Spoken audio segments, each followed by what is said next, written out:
कोई भी लक्ष्य मनुष्य के साहस से बड़ा नहीं, हारा वही जो लड़ा नहीं। नमस्कार, जय हिंद दोस्तों, स्वागत है आपका quick revision classes YouTube channel पर।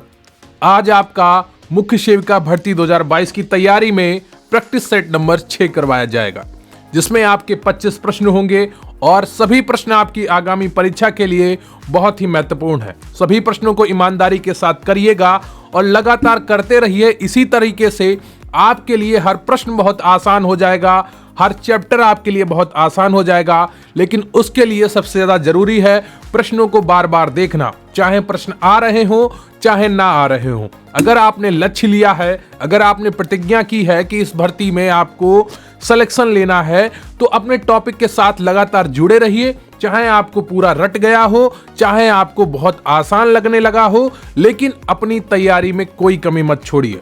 अगर आपके पास पूरे डॉक्यूमेंट पूरे हैं, अगर आपकी तैयारी पूरी है, आपने सही डिसीजन लिया है, खुद पर भरोसा है, तो निश्चित रूप से आपको सफलता मिलेगी। यकीन बनाकर रखिए खुद पर। जितना ज्यादा आप खुद पर यकीन करेंगे, उतनी ही जल्दी आपको कामयाबी मिलेगी, उतनी ही जल्दी आपकी तैयारी अच्छी होगी। तो चलिए बिना वक्त गवाए शुरू करते हैं आज का ये वीडियो। लेकिन उससे पहले मैं आपसे रिक्वेस्ट करूंगा कि वीडियो को लाइक कर लीजिएगा और चैनल पर नए हैं तो चैनल को सब्सक्राइब कर लीजिएगा, क्योंकि प्रश्न यहीं से आएगा। पढ़ेंगे आप मेरे साथ तो आपको यकीन आएगा।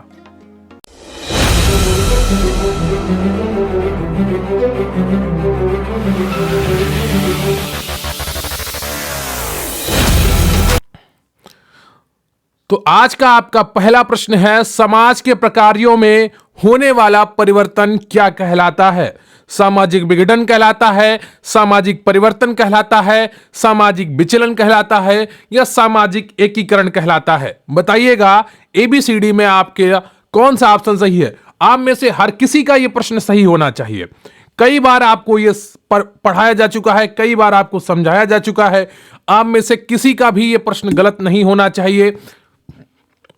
और ये प्रश्न आपके टॉपिक से रिलेटेड है, आपके सिलेबस से रिलेटेड है, तो आप में से कोई गलत कर ही नहीं सकता। समाज के प्रकारों में होने वाला परिवर्तन क्या कहलाता है? इसका सही उत्तर है आपका ऑप्शन बी। कौन सा? ऑप्शन बी इसका बिल्कुल सही उत्तर है। क्लियर आपको? अगला प्रश्न है आपका, व्यक्ति की आदतों में होने वाले परिवर्तन को सामाजिक परिवर्तन कहा जा सकता है? यह मत किसका है? बताना है आपको। व्यक्ति की आदतों में होने वाले परिवर्तनों को सामाजिक परिवर्तन कहा जा सकता है, यह मत किसका है? जितनी भी परिभाषाएं आपको प्रश्नों के द्वारा कराई गई हो या अलग से पढ़ाई गई हो, उनको बार बार देखेंगे तो निश्चित रूप से आपको एक एक परिभाषा याद हो जाएगी। क्लियर आपको? तो परिभाषाओं को लगातार देखते रहिए, प्रश्नों को लगातार करते रहिए, यही आपकी सबसे बड़ी कुंजी है। आप में से बहुत से लोग परेशान रहते हैं, सर परिभाषाएं नहीं याद हो रही, सर ये नहीं याद हो रहा, सर वो नहीं याद हो रहा।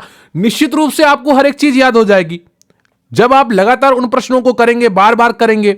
आप एक बार करके सोचते हैं कि याद हो जाए, बहुत आसान है। नहीं, ऐसा नहीं है। आपका दिमाग कंप्यूटर नहीं है जो फोटो खींच लेगा और आपके दिमाग में बैठ जाएगा। आपको उसको बार बार देखना होगा। क्लियर आपको? तो व्यक्ति की आदतों में होने वाले परिवर्तनों को सामाजिक परिवर्तन कहा जा सकता है, यह मत किसका है? बताइएगा दूसरे का कौन सा ऑप्शन सही हो जाएगा एबीसीडी में? यह दुर्खिम का, ठीक है, यह मत किसका है? दुर्खिम का है। क्लियर आपको? इनकी परिभाषाएं सभी याद कर लीजिएगा। दुर्खिम की, मैकाइवर एवं पेस की, है ना, वेस्टरमार्क की, कार्ल मार्क्स की।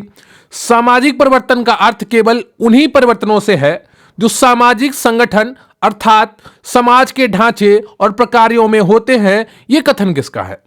सामाजिक परिवर्तन का अर्थ केवल उन्हीं परिवर्तनों से है जो सामाजिक संगठन अर्थात समाज के ढांचे और प्रकारों में होते हैं।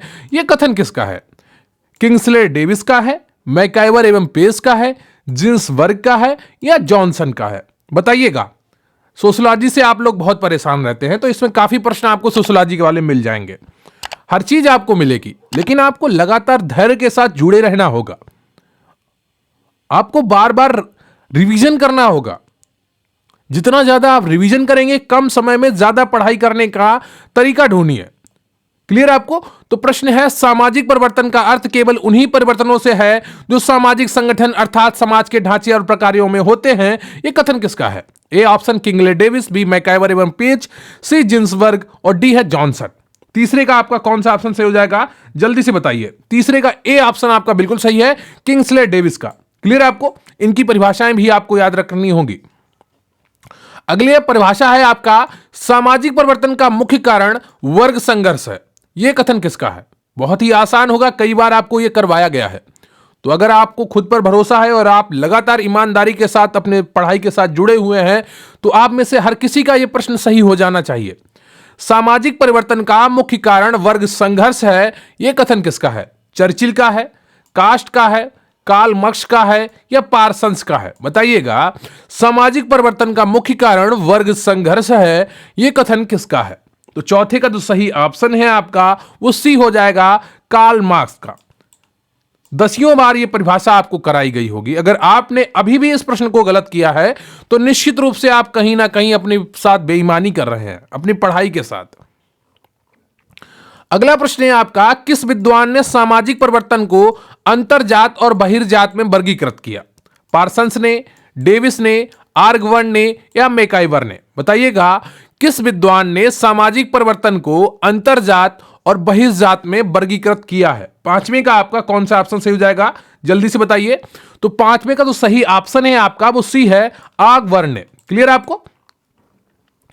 और प्लीज वीडियो को लाइक कर लीजिएगा, चैनल पर नए हैं तो चैनल को सब्सक्राइब कर लीजिएगा। अगर आप प्रतिज्ञा मॉक टेस्ट बैच से जुड़ना चाहते हैं तो आपको ज्यादा कुछ नहीं करना है, डिस्क्रिप्शन बॉक्स में लिंक दिया गया है, उस पर क्लिक करिए और मैसेज करिए। कोई भी कॉल मत करिएगा, व्हाट्सएप नंबर जो आपको दिया जा रहा है उस पर प्रतिज्ञा लिखकर भेज देंगे तो भी आपको पूरी जानकारी उपलब्ध करा दी जाएगी कैसे आपको जुड़ना है।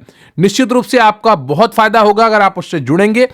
उद्विकास के रूप में सामाजिक परिवर्तन की व्याख्या करने वाले विद्वान हैं Herbert Spencer, Darwin, Kingsley Davis या वेजहार्ट? बताइएगा, उद्विकास के रूप में सामाजिक परिवर्तन की व्याख्या करने वाले विद्वान कौन है? Herbert Spencer, Darwin, Kingsley Davis, वेजहार्ट? सामाजिक परिवर्तन बहुत इंपॉर्टेंट टॉपिक है आपके लिए, इसको काफी अच्छे से पढ़ के जाइएगा। निश्चित रूप से यहां से आपको 2 से 3 प्रश्न देखने को मिल सकते हैं आपकी परीक्षा में। उद्विकास के रूप में सामाजिक परिवर्तन की व्याख्या करने वाले विद्वान है, तो इसका सही उत्तर है आपका ए ऑप्शन, हर्बर्ट स्पेंसर। अगला प्रश्न है आपका, प्रगति का नैतिक अवधारणा किसने कहा है? प्रगति को नैतिक अवधारणा किसने कहा है? ए जॉनसन ने, बी मैकाइवर ने, सी फेरिस ने, डी जिन्सबर्ग ने? बताइएगा, इनमें से आपका कौन सा ऑप्शन सही हो जाएगा? प्रगति को नैतिक अवधारणा किसने कहा है? जॉनसन ने, मैकाइवर ने, फेरिस ने, जिन्सबर्ग ने? तो सातवें का जो सही उत्तर है आपका वो बी हो जाएगा, मैकाइवर ने कहा है। अगला प्रश्न है आपका, सोशल एंड कल्चरल डायनामिक्स नामक पुस्तक के लेखक कौन है? बताइएगा, सोशल एंड कल्चरल डायनामिक्स नाम की पुस्तक के लेखक कौन है? पार्सन्स, आर्गवन, सोरोकिन या निमकॉफ? बताइएगा, सोशल एंड कल्चरल डायनामिक्स पुस्तक के लेखक कौन है? वैसे ज्यादा पुस्तक तो आपकी सिलेबस में नहीं आनी चाहिए, मगर फिर भी आ गई तो 1-2 प्रश्न करते रहिए और आपको याद हो जाएंगी। 8वें का आपका कौन सा ऑप्शन सही है? 8वें का जो सही ऑप्शन है आपका वो सी है, सोरोकिन। क्लियर आपको? और आप हमारे टेलीग्राम चैनल पर भी जुड़ सकते हैं, उसका लिंक आपको डिस्क्रिप्शन बॉक्स में मिल जाएगा, या आप सीधे बगैर स्पेस दिए क्विक रिवीजन क्लासेस टेलीग्राम पर सर्च करेंगे तो भी आपको लिंक मिल जाएगा। तो टेलीग्राम चैनल से जरूर जुड़िए, वहां पर आपको तुरंत वीडियो का लिंक मिल जाता है और चैनल को सब्सक्राइब जरूर कर लीजिएगा। अगला प्रश्न है आपका, रेबीज का रोग निरूपक है? गाउरनेरी वार्डिस, नेग्री वार्डिस, काउ ड्राई ए वार्डी या काउ ड्राई बी वार्डी? बताइएगा, रेबीज का रोग निरूपक क्या है? 90 का आपका कौन सा ऑप्शन सही हो जाएगा? तो 90 का जो सही ऑप्शन है आपका वो बी है, नेग्री वार्डिस। क्लियर आपको? अगला प्रश्न है आपका, निम्नलिखित में से किसके अतिरिक्त सभी आयरन समृद्ध खाद्य हैं?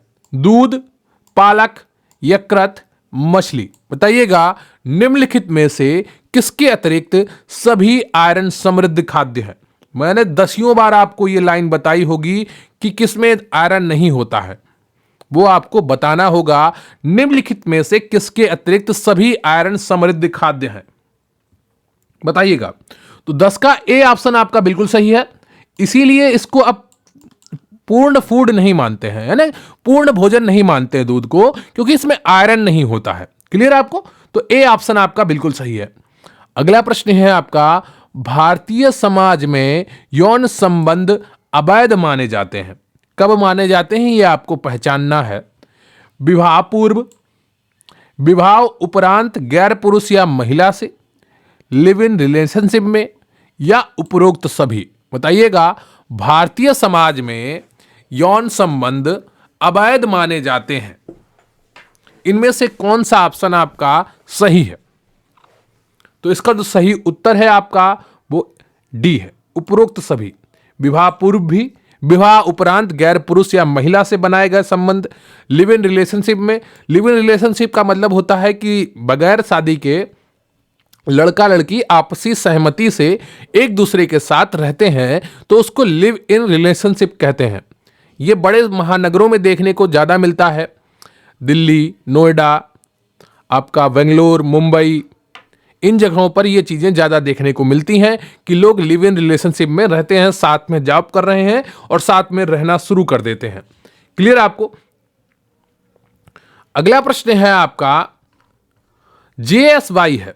बताइएगा, जेएसवाई क्या है? जननी सुरक्षा योजना, जननी समृद्धि योजना, जननी स्वरोजगार योजना, या जननी संपूर्ण योजना। बताइएगा, जेएसवाई क्या है?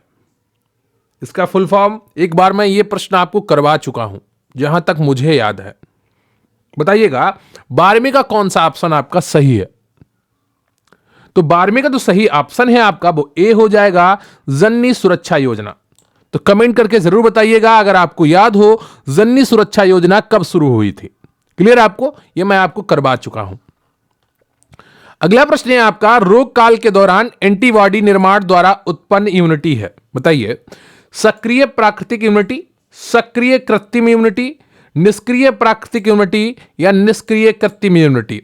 रोग काल के दौरान एंटीबॉडी निर्माण द्वारा उत्पन्न इम्यूनिटी है। बताइएगा, 13वें का आपका कौन सा ऑप्शन सही हो जाएगा? तो इसका जो सही ऑप्शन है आपका वो ए हो जाएगा, सक्रिय प्राकृतिक इम्यूनिटी। रोग काल यानी कि आपके अंदर जब बीमारी थी तो शरीर ने क्या किया, उसके खिलाफ एंटीबॉडी बनाई। तो ये क्या, ये प्राकृतिक रूप से एंटीबॉडी बनी है। ठीक है, सक्रिय प्राकृतिक इम्यूनिटी। लेकिन जब टीकाकरण होता है तो आप बीमार नहीं होते हैं, आपके अंदर हल्की सी मात्रा में बीमारी डाली जाती है जिसके खिलाफ शरीर एंटीबॉडी बना लेता है। ठीक है, तो ए ऑप्शन आपका बिल्कुल सही है, सक्रिय प्राकृतिक इम्यूनिटी रोग काल के दौरान एंटीबॉडी निर्माण द्वारा उत्पन्न इम्यूनिटी है। क्लियर है आपको? और प्लीज वीडियो को लाइक कर लीजिएगा, चैनल पर नया है तो चैनल को सब्सक्राइब कर लीजिएगा। अगला प्रश्न है आपका, भोजन का निम्नलिखित में से कौन सा अंश ऊर्जा का मुख्य स्रोत है? Carbohydrates, proteins, vitamins, lipids. बताइएगा, भोजन का निम्नलिखित में से कौन सा अंश ऊर्जा का मुख्य स्रोत है? किस तत्व से हमें सर्वाधिक ऊर्जा मिलती है? जो हम भोजन ग्रहण करते हैं वो आपको बताना है। कई बार आपको यह प्रश्न करवाया जा चुका है और उम्मीद करता हूं आप में से हर कोई इस प्रश्न का सही उत्तर दे रहा होगा। बताइएगा, भोजन का निम्नलिखित में से कौन सा अंश ऊर्जा का मुख्य स्रोत है? तो सीधी सी बात है, कार्बोहाइड्रेट्स। सर्वाधिक इसी से तो हम ऊर्जा प्राप्त करते हैं। क्लियर है आपको? और कमेंट करके जरूर बताइएगा कार्बोहाइड्रेट के स्रोत क्या है। ठीक है, कार्बोहाइड्रेट के कोई 4 स्रोत आप बताइएगा, ऐसे 4 फूड्स जो हम खाते हैं जिनसे हमें कार्बोहाइड्रेट प्राप्त होता है। क्लियर आपको? कमेंट करके जरूर बताइएगा। ये आपका रिवीजन है। क्या है? रिवीजन। तो रिवीजन में हर एक चीज को आप समझिए। कार्बोहाइड्रेट से जुड़ा प्रश्न किया आपने, तुरंत गए कार्बोहाइड्रेट को पूरा टॉपिक को देखा। इससे क्या होगा, चीजें दिमाग में बैठ जाएंगी। अगला प्रश्न है आपका, एक समूह जो जाति और राष्ट्रीयता के गुण और धागे से संगठित रहता है वह अलग पहचाना जाता है, कहलाता है। बताइए, एक समूह जो जाति और राष्ट्रीयता के गुण और धागे से संगठित रहता है वह अलग पहचाना जाता, वह नहीं है, वह है, वह अलग पहचाना जाता है, कहलाता है। प्रजाति कहलाती है, लोक चरित्र कहलाता है, समुदाय कहलाता है, आंचलिक समूह कहलाता है। बताइएगा 15वें का आपका कौन सा ऑप्शन सही है? बिल्कुल नया प्रश्न है आपके लिए। एक समूह जो जाति और राष्ट्रीयता के गुण और धागे से संगठित रहता है वह अलग पहचाना जाता है, कहलाता है। बताइएगा कौन सा होता है? तो इसका सही उत्तर है आपका सी, समुदाय कहलाता है। ठीक है, अक्सर आप न्यूज़पेपर में या न्यूज़ समाचारों में देखते होंगे कि समुदाय के बीच ये हुआ, दो समुदायों के बीच ये हुआ। तो दो प्रकार के समुदाय आपस में झगड़ा भी करते हैं, आपस में सहयोग भी करते हैं। एक समुदाय के लोग आपस में सहयोग करते हैं। क्लियर है आपको? तो एक नया, जैसे जब आरक्षण लागू हुआ देश में, तो एक नया समुदाय बनकर तैयार हो गया, तीन नए, एक ओबीसी, एक एससी और एक एसटी। तीन नए समुदाय बनकर तैयार हो गए सिर्फ सरकार के कुछ नियमों के द्वारा, है ना। तो संगठन बन गए इनके नाम पर, एससी समुदाय, एसटी समुदाय, ओबीसी समुदाय। तो ये राष्ट्रीयता और जाति से तो जुड़े हुए हैं, ठीक है, और अलग पहचान भी जाते हैं। इसी तरीके से समुदायों का निर्माण होता है। क्लियर आपको? अगला प्रश्न है आपका, अविवाहित मातृत्व के कारण है। बताइएगा, अविवाहित मातृत्व के कारण है शिक्षा का प्रभाव, पाश्चात्य संस्कृति का प्रभाव, परंपराएं एवं रीति रिवाज, दोनों ए व बी। बताइएगा 16वें का कौन सा ऑप्शन सही हो जाएगा। अविवाहित मातृत्व का मतलब है कि बिना विवाह का माता बन जाना। ठीक है, ऐसा अमेरिका में ज्यादा देखने को मिलता है, अन्य देशों में, विदेशों में ज्यादा देखने को मिलता है। भारत में अभी ऐसा सामान्यता नहीं देखने को मिलता है। ठीक है, एक अभिनेत्री थी भारत में, अभी भी हैं, जीवित हैं, और वो बन गई थी 1980 के दशक में बिना शादी के माता। तो उन्होंने एक ताकत दिखाई, वो आत्मनिर्भर थी तो बन पाए, है ना। अगर कोई आत्मनिर्भर नहीं होता तो समाज उन्हें जीना मुश्किल कर देता। अविवाहित मातृत्व के कारण है शिक्षा का प्रभाव, पाश्चात्य संस्कृति का प्रभाव, परंपराएं व रीति रिवाज, या डी ऑप्शन दोनों ए व बी। बताइएगा अविवाहित मातृत्व के कारण क्या है। 16वें का ऑप्शन कौन सा सही हो जाएगा। 16वें का ऑप्शन डी सही है। उनका शायद नाम नीना जी है ना। तो वो एक क्रिकेटर के साथ रह रही थी, तो क्रिकेटर ने, जो वेस्ट इंडीज का क्रिकेटर था, उन्होंने शादी करने से मना कर दिया, लेकिन उन्होंने उस बच्चे को जन्म दिया, वो लड़की थी। ठीक है, तो वो बिना शादी के माता बनी थी। ऐसा बहुत चर्चित केस रहा है भारत में। तो अविवाहित मातृत्व का कारण क्या है। शिक्षा का प्रभाव, जब लोग पढ़ने लगते हैं तो उनका दिमाग खुल जाता है, वो तार्किक हो जाते हैं, और जब तार्किक हो जाते हैं तो समाज उन पर बहुत कम असर डाल पाता है। ठीक है, वो आत्मनिर्भर हो चुके होते हैं। और पाश्चात्य संस्कृति का प्रभाव तो है ही, है ना, कि वहां पे जब कोई दिक्कत नहीं है तो यहां पर क्यों लोगों को दिक्कत हो रही है। ठीक है, तो दोनों ए और बी दोनों सही है ना। अगला प्रश्न है आपका, जननी सुरक्षा योजना का मुख्य उद्देश्य क्या है। टिटनेस टीकाकरण, संस्थागत प्रसव, लौह पूरकता, या पोषाहार पूरकता। बताइएगा जननी सुरक्षा योजना का मुख्य उद्देश्य क्या है। 17वें का आपका कौन सा ऑप्शन सही हो जाएगा, बताइएगा।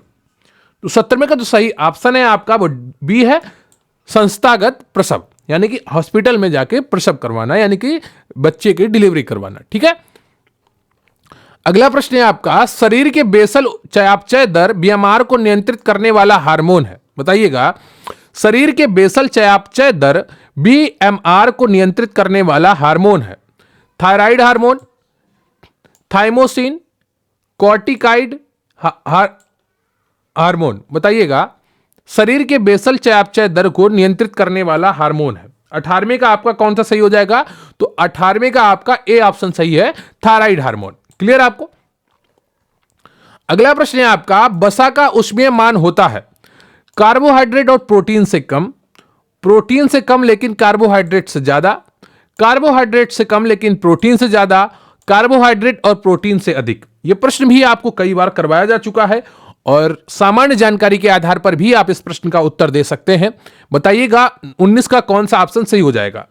वसा का ऊष्मीय मान होता है कार्बोहाइड्रेट और प्रोटीन से कम, प्रोटीन से कम लेकिन कार्बोहाइड्रेट से ज्यादा, कार्बोहाइड्रेट से कम लेकिन प्रोटीन से ज्यादा, कार्बोहाइड्रेट और प्रोटीन से अधिक। 19 का कौन सा ऑप्शन से हो जाएगा।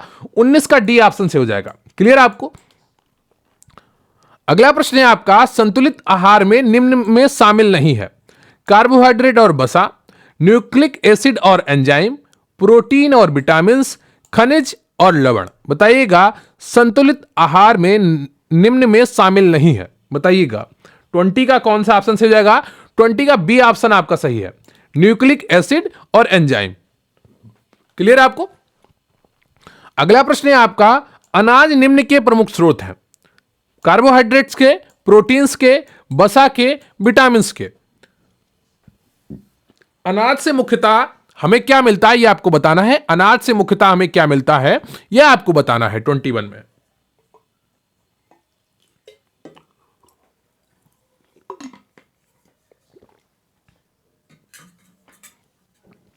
तो 21 का जो सही ऑप्शन है आपका वो ए हो जाएगा, कार्बोहाइड्रेट्स। क्लियर आपको, क्या कार्बोहाइड्रेट्स। अगला प्रश्न है आपका, खट्टे फल विटामिन से भरपूर होते हैं, vitamin A, vitamin B, vitamin C या विटामिन के। बताइएगा, खट्टे फल विटामिन से भरपूर होते हैं, vitamin A, vitamin B, vitamin C या विटामिन के। तो बहुत ही आसान उत्तर होगा आपके लिए यहां पर विटामिन सी, सी ऑप्शन बिल्कुल सही है। क्लियर आपको। अगला प्रश्न है आपका, भ्रूण शब्द का प्रयोग गर्भावस्था में निम्नलिखित के लिए किया जाता है, 0 से 2 सप्ताह तक, 0 से 4 सप्ताह तक, 2 से 8 सप्ताह तक या 9 सप्ताह से अधिक। भ्रूण शब्द का प्रयोग गर्भावस्था में निम्नलिखित के लिए किया जाता है। तो 23 का आपका जो सही ऑप्शन है वो डी है, 9 सप्ताह से अधिक। यह प्रश्न भी आपको पहले कई बार करवाया जा चुका है। अगला प्रश्न है आपका, निम्न में से कौन मूत्र में उपस्थित होने पर नवजात शिशु के डायपर पर लाल रंग का दाग पैदा करता है, बलगम, यूरिक एसिड क्रिस्टल, बिलिरुबिन या अतिरिक्त लोहा। बताइएगा 24 का कौन सा ऑप्शन सही है। 24 का बी ऑप्शन सही है, यूरिक एसिड क्रिस्टल। अगला प्रश्न है आपका, पोषक तत्वों का अधिकांशतः अवशोषण होता है मुंह में, अमाशय में, छोटी आंत में, बड़ी आंत में। बताइएगा, एक बार प्रश्न मैं पहले भी आपको यह करवा चुका हूं, उम्मीद करता हूं आप में से हर कोई इसका सही उत्तर दे रहा होगा। पोषक तत्वों का अधिकांशतः अवशोषण होता है, कहां पर होता है यह आपको बताना है। 25 का जो सही ऑप्शन है आपका वो सी है, छोटी आंत में। क्लियर आपको। तो यह रहा आपका प्रैक्टिस सेट नंबर 6, मुख्य सेविका प्रैक्टिस सेट सिलेक्शन सीरीज में। आपकी तैयारी बहुत अच्छी हो रही है, निरंतर अपने प्रश्नों के साथ जुड़े रहिए, चाहे आपको प्रश्न आसान लगने लगे हों चाहे कठिन लग रहे हों। जितना आप अपने सिलेबस के साथ जुड़े रहेंगे, निश्चित रूप से सफलता के उतने ही करीब पहुंच जाएंगे। तो खुद पर भरोसा बनाए रखिए, बाकी मैं आपके लिए मेहनत कर ही रहा हूं। जिद बनाकर रखिए पढ़ने की, कि मुझे पढ़ना है, हर हाल में पढ़ना है। क्लियर आपको। 3 से 3.5 घंटे पर्याप्त हैं मुख्य सेविका के लिए। इतना आप पढ़ते रहिए, बाकी जैसे ही आपका शॉर्ट लिस्टिंग डेट आ जाए और आपकी एग्जाम डेट आ जाए, आप अपने टाइम बढ़ा दीजिएगा। अभी 3-3.5 घंटे पर्याप्त है इस भर्ती की तैयारी के लिए। इतना समय निकालकर पढ़ते रहिए और निश्चित रूप से आपका सिलेक्शन पक्का हो जाएगा। और रिवीजन करते रहिए जितना ज्यादा हो सके। हर आपके प्रश्न गलत हो रहे हैं, कम स्कोर आ रहा है, तो आप उसी मॉक टेस्ट को 2 से 3 बार करिए। जो प्रश्न गलत हो रहा है उसे तुरंत नोट करिए। मेहनत करनी पड़ेगी ना, कुछ एक्स्ट्रा करना पड़ेगा आपको, तभी तो रिजल्ट अच्छा होगा। अगर आप एक्स्ट्रा करेंगे नहीं, रिजल्ट कैसे अच्छा हो जाएगा। तो प्लीज वीडियो को लाइक कर लीजिएगा और चैनल पर नए हैं तो चैनल को सब्सक्राइब कर लीजिएगा। कमेंट करके जरूर बताइएगा कि आपके टोटल कितने प्रश्न सही हुए। मुझे आपके कमेंट्स का इंतजार रहेगा। तो बहुत बहुत धन्यवाद आपका। Thank you very much. जय हिंद, जय भारत।